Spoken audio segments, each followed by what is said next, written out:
The horrific Easter Sunday suicide bombings in 3 cities across Sri Lanka have refocused attention on ISIS.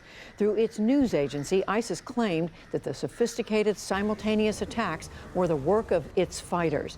It remains to be seen just how deep the connection was between the ISIS spread across a number of countries and the local terror group that conducted the bombings. Regardless, the persistent reach and strength of ISIS remains a force, despite the final destruction last month of the group's caliphate in Syria and Iraq. I'm joined now by New York Times reporter Rukmini Callimachi, who has covered the group for years. Rukmini, thank you very much for being with us. Is it possible that the local terror group that's been identified could have done this on its own? It's possible, I suppose, but it's unlikely. What we have seen in the past is that building explosives that are as reliable as what we saw in Sri Lanka is actually quite difficult. If you think back to the Paris attacks in 2015, which are considered the flagship external operations work of the Islamic State, they had 10 attackers, almost all of them suicide bombers. And even among that group of people who were highly trained by ISIS, who had come directly from the caliphate, you had one man who went into a cafe in Paris, and he made a mistake in the detonation of his charge, killing only himself. So even in the Paris attacks, you saw fumbles of that nature. Here in Sri Lanka, you had 8 suicide bombers. Each one of them detonated their charges with deadly effect. So ISIS claims, as we were saying, that these were their fighters, our fighters. Right. What does that mean exactly? The Islamic State uses the term Islamic State fighter to both mean their own recruits who are in Iraq and Syria and who have joined the group and trained with them, and also to refer to anybody who picks up a weapon of some kind and carries out violence in their name. However, I do think that the connection here is deeper, and that's because the cell that carried out this attack was able to get a pledge video to ISIS before they carried out their explosions. We have not yet seen a case where that dynamic occurred and there wasn't a real connective tissue to ISIS. Think back to the attacks where we have seen that. The Paris attack, the Berlin car ramming, the Bangladesh attack, all of them in the end had real connectivity to ISIS. You're reminding us of all of these. So how do you describe right now what the strength of ISIS is? You know, I've been writing stories for months now, pulling on data that shows that ISIS is very far from defeated. Unfortunately, politicians always want to show more progress against terrorism than is often the case on the ground. Yes, it's true that ISIS has lost its territory in Iraq and Syria. That is a blow to the group. However, this is a group that was incredibly deadly from 2003 all the way to when it declared its caliphate in 2014, without holding very much land at all.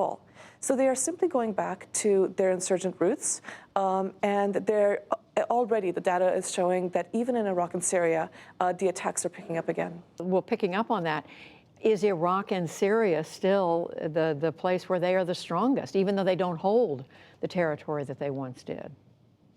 Yes, I do believe that Iraq and Syria is still their hub. It's the core of their original organization.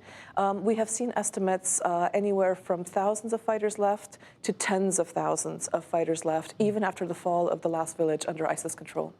And are they still able? We remember, a decade ago, they were able to recruit large numbers of people from across Europe and other parts of the world. Do they still have that recruiting power?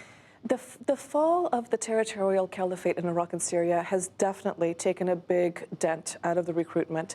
But according to the Soufan Group, as recently as a couple of months ago, the group was still pulling in around 50 new members a month in Iraq and Syria. That's much higher than in 2010 and 2011, which is the last time that the group was considered dead. And at that point, they were recruiting around 5 people a month. So it's 10 times more. It's of course a very big fall from where they were in 2014 and 2015, when hundreds and thousands of people were crossing from Turkey into Syria, but it's not insignificant. And finally, Rukmini, ISIS has been known to have a very powerful media operation. They've been able to get the word out. They have a regular newsletter. Where does that stand now? They were claiming success after what happened in Sri Lanka. How strong are they when it comes to spreading the word still about what they are able to do? To me, one of the strongest indicators of ISIS's continued strength is the fact that its media diwan, as they call it, the media ministry, continues to operate at a pretty robust level. It's true that their output has fallen off quite a bit. They're no longer putting out the flashy videos that all of us saw in 2014 and 2015, which gave ISIS's which burnished the group's reputation. But every single day they are putting out content. And in fact, on Easter Sunday, the same day that we had this horrific attack in Sri Lanka, the group also claimed 2 other attacks, one in Saudi Arabia and one in Kabul in Afghanistan. For the one in Saudi Arabia, they also released a video showing the attackers pledging allegiance right before that attack. But that gives you a sense, in 3 different theaters, thousands of miles apart, from each other, they are able to claim these attacks through their media ministry. Rukmini Callimachi, who has been reporting on ISIS on the Islamic State for so many years. Thank you very much. Thanks for having me, Judy.